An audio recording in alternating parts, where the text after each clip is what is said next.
Okay, so this is the last one I'm going to talk about in this series about 11 ways that narcissistic abuse damages your health. All of this and all of these things I've talked about are incredibly stressful.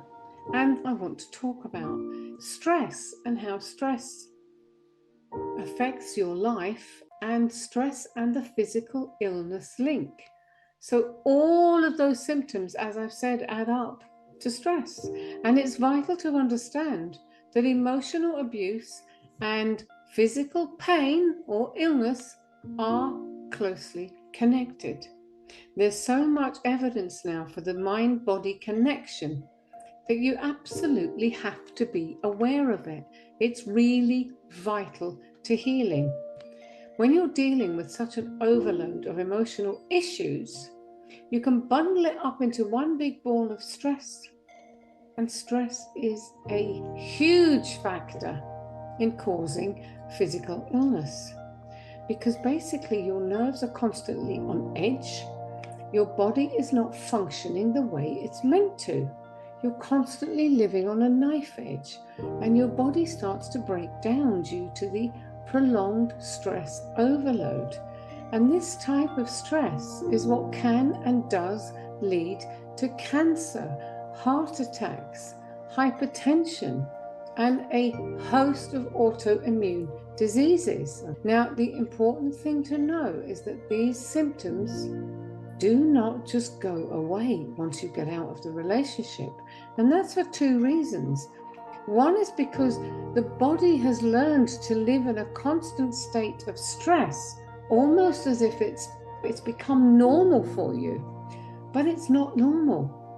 The constant barrage of verbal abuse that you usually get from the narcissist, it's been scientifically proven to change the neural pathways in your brain, completely distorting what you once held to be true about yourself. Or if it's a case of childhood narcissistic or sexual abuse, it's subconsciously reinforcing the deeply held beliefs you have about your true value and worth. So there's this chemical and emotional cocktail that's devastating to your emotional and physical health. So the reason I'm sharing these things in this series with you is not to frighten the life out of you, but to make you aware that if you are in an abusive narcissistic relationship, that you're putting your health at risk over time, your long-term health. You are definitely putting it at risk. So really sit down and evaluate this relationship and find a way to get out if you're still in this relationship. If you're out of the relationship and you're still struggling with any or a combination of these things that I've talked to, then consider getting a therapist.